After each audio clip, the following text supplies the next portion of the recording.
আপনারা জীবনে যতটুকু সময় পাবেন, আমার কেন জানি মনে হয় অতটুকু সময়ে যতটুকু সামর্থ্য যার যেমন আছে অতটুকু সামর্থ্যের মধ্যে জীবনটাকে এনজয় করা দরকার। কারণ একটা সময় হয়তো আপনার কাছে সব কিছু থাকবে, কিন্তু এই এনজয় করার মতো যেই বয়সটা বা শখটা এটা আর কখনোই থাকবে না। আমরা আজকে গেছিলাম দরিয়ানগরে ঘোরার জন্য। আজকে আমার বড় ননাস এবং ননাসের হাজবেন্ড, আপু আর ভাইয়া দুজনে অনেক ভালো, আলহামদুলিল্লাহ। ওরা দুজনে কক্সবাজারে বেড়াতে আসছে, তো ওদেরকে নিয়ে আমরা যাই আজকে দরিয়ানগরে ঘুরতে। কক্সবাজারে আসলেই দেখার মতো সমুদ্র আর পাহাড় ছাড়া কিছুই নেই, তবে এখানে একটা আলাদা শান্তি আছে।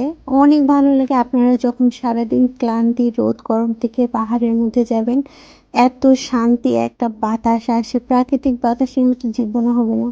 আপনি সারাদিন এসি ফ্যানের নিচে থাকেন না কেন, এখানে আসলে যে আপনি প্রাকৃতিক বাতাসটা পাবেন, মন পুরাই শান্ত হয়ে যাবে।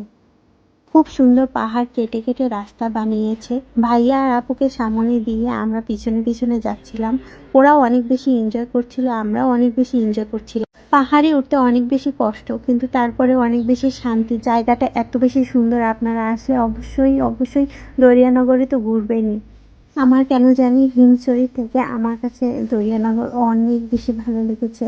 জানি না কার কেমন, কে কে এসেছেন অবশ্যই আমাকে কমেন্ট বক্সে জানাবেন।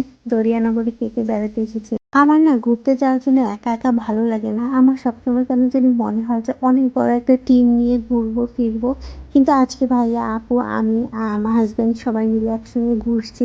দিনটা অনেক সুন্দরভাবে এনজয় করেছি, অনেক ভালো লেগেছে। জীবনের কিছু সময় যেমন স্মৃতি হয়ে থাকে, মনে থাকে, এই সময়গুলো আমাদের সব সময় মনে থাকবে। ভাইয়া আপুকে আমরা অনেক বেশি মিস করব। দিনটা অনেক বেশি সুন্দর করে কাটিয়েছিলাম। এই পাশে দুইটা গুহা ছিল, গুহার ভিতরে আবার ঝর্ণাও ছিল। জায়গাটা এত বেশি সুন্দর, উপর থেকে একদম পানি পড়ছিল। এইদিকে আরেকটা গুহাতে চলে আসি আমরা। এইখানে পুরা ভূতের ভুতুরে ভুতুরে ভাব ভাব লাগছিল। গুহার পাশেই আবার পানি জমেছিল।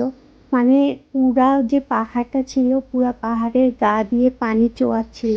দেখেই অনেক বেশি ভালো লাগছিল, আবার অনেক ভয়ও লাগছিল।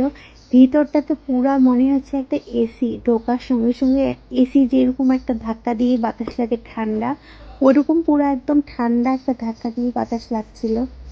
এই পাশটায় পানি, মাটি থেকে পানি উঠেছে দেখছিলাম। পানিটা এত বেশি ঠান্ডা, আমি তো পানিটাতে হাত দিয়ে দেখেছিলাম, পানিটা অনেক বেশি ঠান্ডা ছিল। দেখে অনেক ভয় লাগছিল, মনে হচ্ছিল যে ভিতরে আরও রাস্তা আছে। আমরা ওখানে চারজনই ছিলাম, আর কেউ ছিল না। ভাইয়া আপু অনেক বেশি এনজয় করছিল, ওদেরকে দেখে আমাদেরও অনেক বেশি ভালো লাগছিল।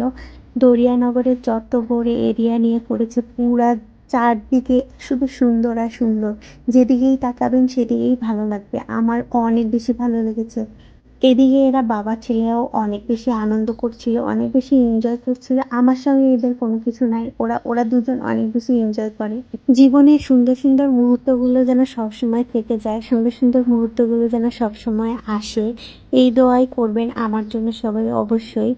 দরিয়ানগরের সবচেয়ে সুন্দর সাইড হচ্ছে এই পাশটা। এই পাশটায় উঠার পরে আপনি এক সাইডে সমুদ্র আর এক সাইডে পাহাড়, দুই পাশে একসঙ্গে দেখতে পারবেন।